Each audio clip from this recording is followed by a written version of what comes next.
এখানে আমি আপনাদেরকে নতুন একটা জিনিস দেখাবো, সেটা হলো থিম। তো থিম জিনিসটা হলো যে এখানে আপনি যেমন এখানে আমি একটা শেপ ঠিক না, স্মার্ট আর্ট যেটা, সেটা আমি অ্যাড করেছি এবং এখানে আমি একটা চার্ট অ্যাড করেছি।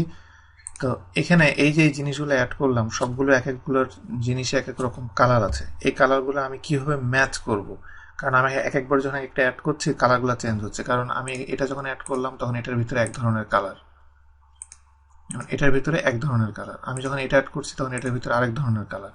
এখন আমি যখন এই টেবিল অ্যাড করব, টেবিল ফরম্যাট দিব এইভাবে, এটা যদি দিই ওকে, ওকে দেওয়ার পরে এটাকে আমি এটাকে আমি কনভার্ট টু রেঞ্জ যদি দিই তাহলে আবার নর্মাল মোডে চলে যাবে। ইয়েস দিলাম। এখন দেখেন যে এই যে কালারগুলা, এগুলাকে আমি একসাথে যদি কন্ট্রোল করতে চাই, কিভাবে আমি কন্ট্রোল করব? তার আগে আমি এটাকে আমি সিলেক্ট করলাম, সিলেক্ট করে এখানে আমি এটা চেঞ্জ করে এরকম কালার করে দিলাম। ওকে, এখন দেখেন যে ডিফারেন্ট টাইপ অফ যে কালার, এটা কি আমি যেটা বোঝাতে যাচ্ছি সেটা হলো যে উপরে দেখেন এই যে পেজ লেআউটের ভিতরে গেলে এখানে থিম আছে।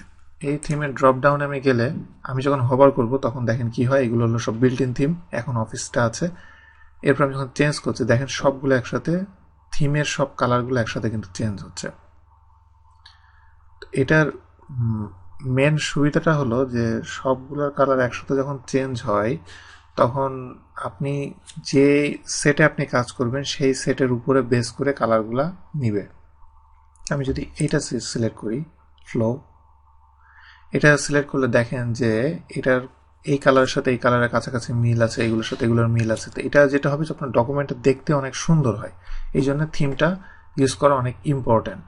তো থিম এমন যদি হয় যে আপনি এখানে সব কালার অ্যাকসেপ্ট করছেন কিন্তু এই কালারটা আপনি অ্যাকসেপ্ট করতে পারছেন না, তো সেক্ষেত্রে আপনি কি করবেন?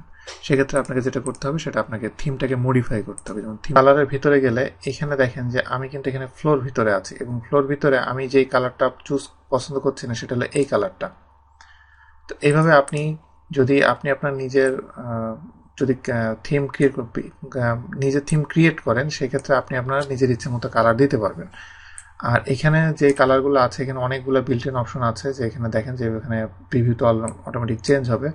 তো ক্রিয়েট নিউ থিম কালার যদি আমি দিই তাহলে এখান থেকে আপনি আপনার এখানে স্যাম্পল প্রিভিউ এখানে দেওয়া আছে, এভাবে আপনি সবগুলো আপনার চেঞ্জ করতে পারবেন এবং নাম দিয়ে আপনি সেভ দিলে আপনার এটা থিমটা সেভ হবে।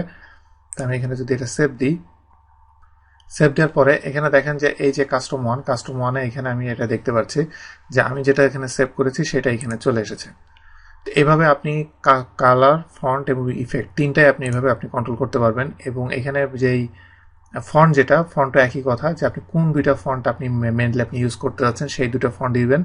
এখানে আপনি যদি আপনারটা না পান সেই ক্ষেত্রে আপনি ক্রিয়েট নিউ থিম ফন্ট এটা ইউজ দিতে পারবেন। এরপরে লাস্ট একটা হলো ইফেক্ট, আপনি কি ধরনের ইফেক্ট দিতে যাচ্ছেন। যেমন এই ইফেক্টটা অনেক সুন্দর, এই ইফেক্টটা আপনি দিতে পারেন, যেটা আপনার এখানে আপনার প্রিভিউতে আপনি দেখতে পারবেন যে ইফেক্টটা কেমন আসছে। তো এই জিনিসগুলো ইউজ করে আপনি থিমটা পুরোপুরি আপনি আপনার মতো করে তৈরি করে নিতে পারেন।